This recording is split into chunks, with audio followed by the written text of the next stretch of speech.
পুরো পৃথিবী জুড়ে বাজছে তৃতীয় বিশ্বযুদ্ধের দামামা, আর এরই মধ্যেই আমাদের হাতে এসে পৌঁছেছে গুরুত্বপূর্ণ আন্তর্জাতিক সংবাদ। শুরুতেই শিরোনাম। গাজায় ইসরায়েলের হামলার মধ্য দিয়ে নতুন বছর শুরু, ইরান ও রাশিয়ার বিরুদ্ধে নতুন মার্কিন নিষেধাজ্ঞা।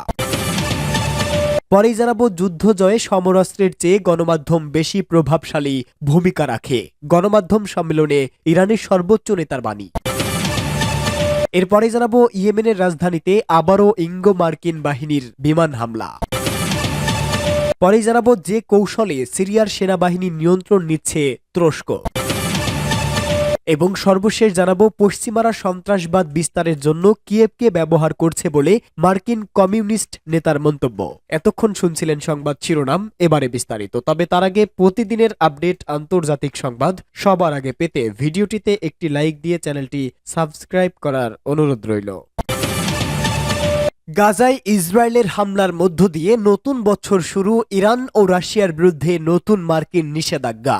ইহুদিবাদী ইসরায়েলের সেনাবাহিনী বিমান হামলা এবং কামানের গোলার মধ্য দিয়ে নতুন বছরের প্রথম প্রহরে গাজা উপত্যকার উত্তর থেকে দক্ষিণের এলাকাকে লক্ষ্য করে হামলা চালিয়েছে।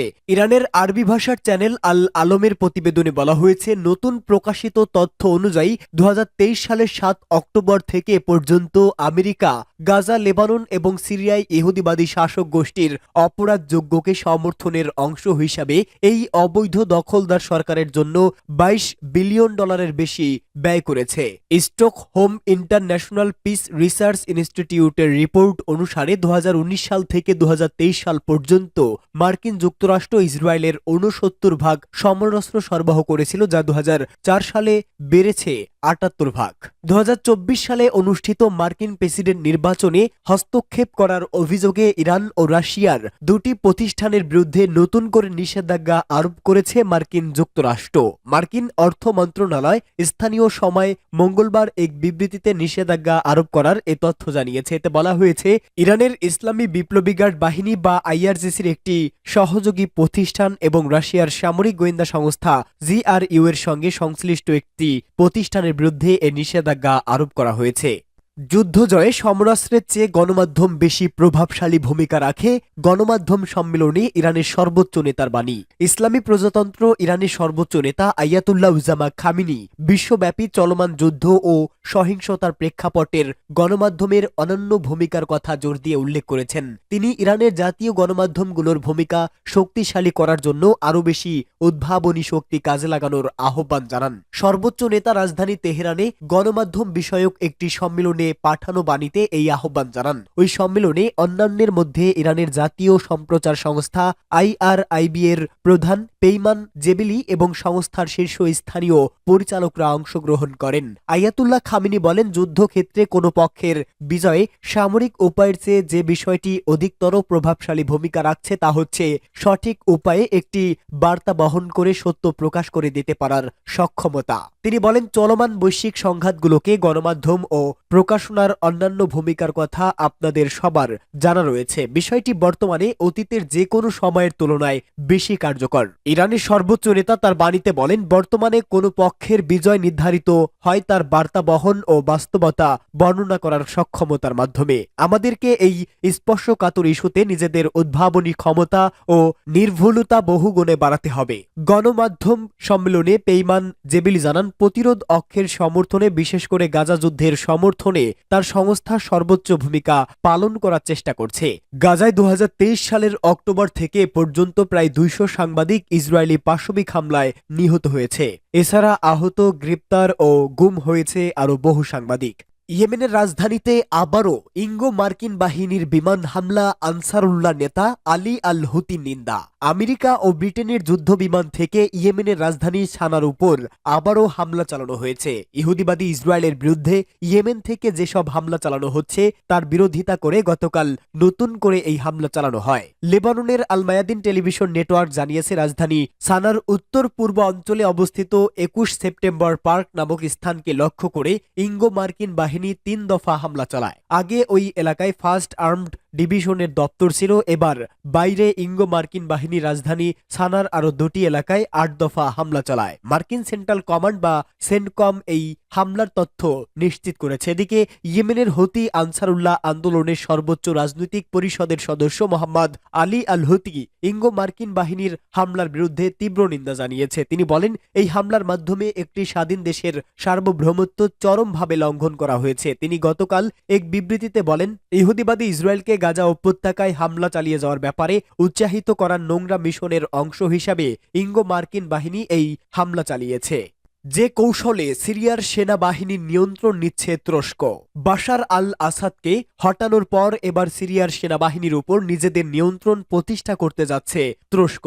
এর মাধ্যমে সিরিয়ায় প্রভাব স্থায়ী করার নকশা বাস্তবায়নের পথে তুর্কি প্রেসিডেন্ট রিসেপ তাইয়েপ এরদোয়ান। জানা যায়, হায়াত তাহরি আশ-শাম তথা এইচটিএস এর ক্ষমতা গ্রহণের পর সিরিয়ার সেনাবাহিনীতে বড় ধরনের পদোন্নতি হয়েছে, যাতে উচ্চ পদস্থ সামরিক কর্মকর্তা হিসেবে নিয়োগ পেয়েছে বিদেশি যোদ্ধারা। এমন অবস্থায় দেশটির সামরিক বাহিনীর উপর বিদেশি প্রভাব নিয়ে আলোচনা উঠেছে বিভিন্ন মহলে।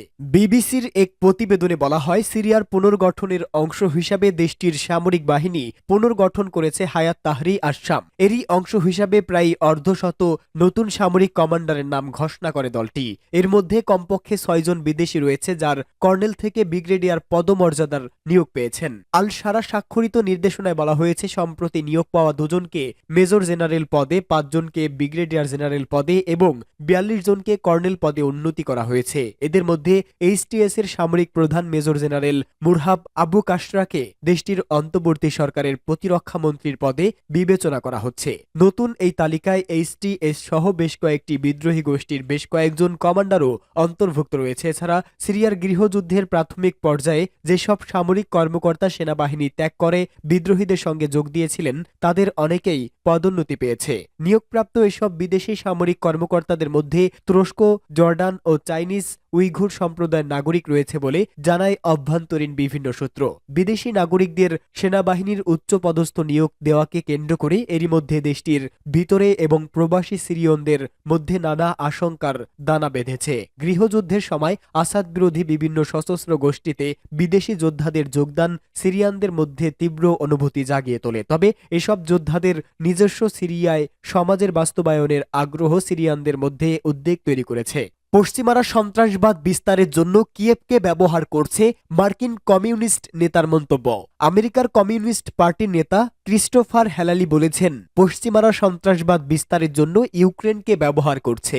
2025 সালেও তাদের এই ধারা অব্যাহত থাকবে বলে তিনি মন্তব্য করেন। গতকাল রাশিয়া টুডেকে দেওয়া এক সাক্ষাৎকারে হেলালি বলেন, আফ্রিকা এবং মধ্যপ্রাচ্যে সন্ত্রাসবাদকে সমর্থন দেওয়ার জন্য আমেরিকা 2025 সালেও ইউক্রেনকে ব্যবহার করবে। তিনি বলেন, সম্প্রতি ইউক্রেনের পররাষ্ট্রমন্ত্রী আদ্রে শিবিহা সিরিয়া রাজধানী দামেস্কো সফর করেছেন এবং তার এই সফর ভূরাজনৈতিক ঘটনাবলিতে অত্যন্ত গুরুত্বপূর্ণ। সফরের সময় শিবিহা ঘোষণা করেন, সিরিয়ার ক্ষমতা দখলকারী নেতা আবু মোহাম্মদ আল জোলানির সাথে কিয়েভ কৌশলগত অংশীদারিত্ব চুক্তি করতে ইচ্ছুক। সিরিয়ার ক্ষমতা দখলের আগে জোলানির অনুগত যোদ্ধারা ইউক্রেন থেকে সামরিক প্রশিক্ষণ নিয়েছে এবং সেখান থেকে তারা বিপুল পরিমাণ অস্ত্রশস্ত্র পেয়েছে। হেলালি বলেন, আমরা জানি এই সন্ত্রাসীদের একটা অংশকে ইউক্রেন প্রশিক্ষণ দিয়েছে এবং তাদেরকে কৌশলগত ও সামরিক সমর্থন দিয়েছে। ইদলিব থেকেই জোলানির নেতৃত্বাধীন হায়াতে তাহরি আশ-শাম বিদ্রোহী গোষ্ঠী বাশার আল আসাদ সরকারের বিরুদ্ধে অভিযান শুরু করে এবং 8 ডিসেম্বর তারা রাজধানী